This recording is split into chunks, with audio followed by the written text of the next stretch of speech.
అధికారం కోసం చంద్రబాబు ఎంతకైనా తెగిస్తారు. దర్శకుడు రామ్ గోపాల్ వర్మను చంపటానికి టీడీపీ బ్యాచ్ ప్లాన్ చేసింది. మహా టీవీ అనిల్, నారా లోకేష్ అనుచరుడు రాజేష్ కిలార్ ఆధ్వర్యంలో కుట్ర జరిగింది. లోకేష్ కూడా ఓకే అన్నారు. చివరి నిమిషంలో చంద్రబాబు నో చెప్పడంతో హత్య జరగకుండా ఆగిపోయింది. ఆజీవి హత్యకు జరిగిన కుట్రని రాజేష్ కిలారు మనుషులే నాకు చెప్పారు. ఈ విషయాన్ని పెద్దల దృష్టికి తీసుకువెళ్తాను. దీనిపై పోలీసుల విచారణ జరగాలి. ప్రత్యర్థిని ఓడించాలే గాని చంపాలనుకోవడం కరెక్ట్ కాదు. ఈ ఆరోపణలు నిజం కాకుంటే నా మీద వాళ్ళు కేసు పెట్టొచ్చు. అమ్మలకి అవ్వలకి సేవ చేస్తూ దేవతల్లా పనిచేస్తున్నారే, వాళ్ళను వ్యభిచారం చేస్తున్నారు, ట్రాఫికింగ్ ఉంది అని ఎందుకు వెధవ పలుకులు పలికావు? అది పర్సనల్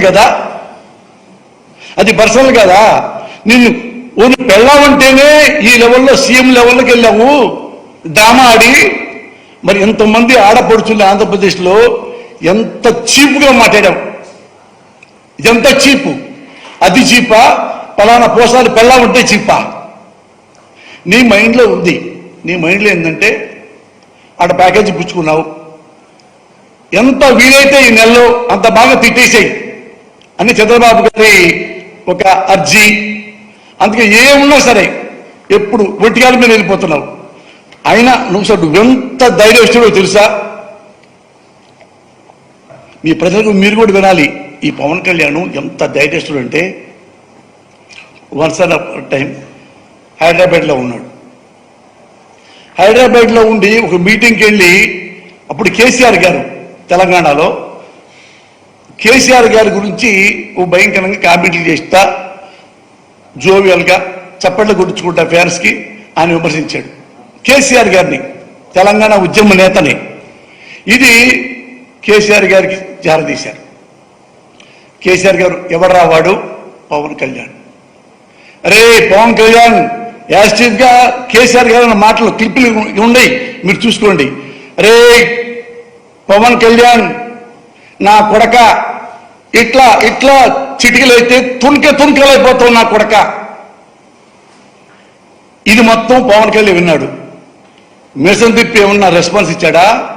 ఎగ్గిరి దూకి పారిపోయి దాక్కొని ఏం చేయాలని చెప్పి ఎప్పుడు దండం పెట్టి కేసీఆర్ గారి అపాయింట్మెంట్ తీసుకున్నాడు. వెళ్ళాడు, కేసీఆర్ గారికి దండం పెట్టాడు, సారీ చెప్పాడు. తర్వాత బయటికి ప్రెస్ మీట్కి వచ్చాడు. ప్రెస్ మీట్కి ఏమన్నాడు తెలుసా? సార్ కేసీఆర్ గారు గొప్ప మేధావి, ఉద్యమకారుడు, ఇంత డెడికేషన్ ఉందో నాకు తెలియదండి, ఇంత డెడికేషన్ ఇందులో ఉందని, హౌ గ్రేట్ హీఈజ్ అని ఒక అరగంట పాటు కేసీఆర్ గారిని పొగిడి ఆ నుంచి పారిపోయి వచ్చాడు. ఇప్పుడు ఏడుకొచ్చాడు. ఏడుకొచ్చి ఆంధ్రప్రదేశ్ కదా ఇది. ఇక్కడ ఏంటంటే అక్కడికంటే ఇక్కడ కాపు తులస్తులు ఎక్కువ ఉంటారు. నేను కూడా కాపునే కాబట్టి ఇక్కడ ఏమన్నా చెల్లిపోయింది. ఇప్పుడు రావడంతో మనం తిట్టేద్దాం. అక్కడంటే కేసీఆర్ అంటే మన భయం, ఉద్యమకారుడు కాబట్టి. ఇక్కడ పొలిటీషియన్సే కదా, తిట్టేద్దాం అని నోటికి వచ్చినట్టుగా నారా చంద్రబాబు నాయుడు గారిని ఎలా తిట్టారో మీకు తెలుసు, పరిచయం చెప్పాల. నారా చంద్రబాబు నాయుడా, అతను ముఖ్యమంత్రి అవుతాడా అని అందరి ముందు, జనం ముందే అతను వాళ్ళ మాను వెన్నుపోటు పొడిచి ముఖ్యమంత్రి అయ్యాడు. అదే అతనంటే ముఖ్యమంత్రి అవుతాడు, వెన్నుపోటుదారుడు. అసలు సీఎం అవుతాడు అతను. అతనికి జనాలు ఓటేస్తారా? స్టాప్ చేసి కబ్జా చేశాడు. ఓ వాళ్ళ కొడుక, అయ్యో వాళ్ళ కొడుకు తెలీదా? నారా లోకేష్ బాబు తిని పందిలాగా తినేసి, ఎంత తిన్నావంటే లోకేష్, నువ్వు తిని అవినీతి ఎంత సంపాదించి ఇట్లా చేస్తున్నావు. పైన మీ తాత ఎన్టీ రామారావు గారు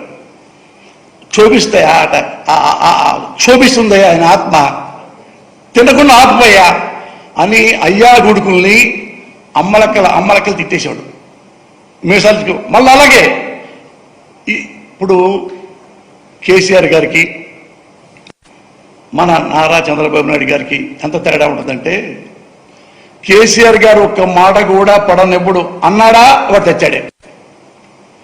కానీ ఇక్కడ నారా చంద్రబాబు నాయుడు చెప్పారు, పవన్ కళ్యాణ్ అనే అతను వచ్చాడండి ఇక్కడికి ఆంధ్రప్రదేశ్కి, తెలంగాణ అయిపోయింది మ్యాటరు, ఇక్కడ వచ్చేసి ఇద్దరు బాబు గారిని మిమ్మల్ని తిట్టాడు అనగానే అదేవల్ల ఒక్క నిమిషం ఆలోచించాడు. అతని జీవితంలో ఒక్క నిమిషం ఆలోచించాడు అంటే చంద్రబాబు నాయుడు, ఎదుటోడు టపా తప్ప ఎదుటోడు మరో 5 నిమిషాల్లో ఆయన వచ్చి ఈయన కాళ్ళ దగ్గర పడ్డాడు. నారా చంద్రబాబు నాయుడికి కాళ్ళు, జీవు సార్ మీరు ఎట్లాంటి ఇక్కడ నేను పని చేస్తాను సార్, అడ్మైర్ సార్, నాకు మీరు అన్ని మీరు తెలియకుండా ఒక నడిచే గ్రంథాలయం సార్ అని ఈయన పొగిడాడు, లోకేష్ పొగిడాడు. అంతకుముందు లోకేష్ అవినీతి పరుడు, ఇవన్నీ పోయి ఇప్పుడు ఇతను ఒకప్పుడు తన నాయకుడు అనుకున్నాడు. ఇతను చంద్రబాబు నాయుడు ఏం చేశాడంటే ఒక నాయకుడిని తీసుకొచ్చి తన కార్యకర్తలుగా తన కాళ్ళ దగ్గర పెట్టుకున్నాడు ఈ పవన్ కళ్యాణ్. ఇతను చూడండి కార్యకర్తే, ఈయన మాట్లాడేది ఆయనలో లీడర్ క్వాలిటీస్ లేకుండా చేశాడు, రెక్కలు ఎరగొట్టాడు మన నారా చంద్రబాబు నాయుడు గారు. అందుకని కార్యకర్తలాగా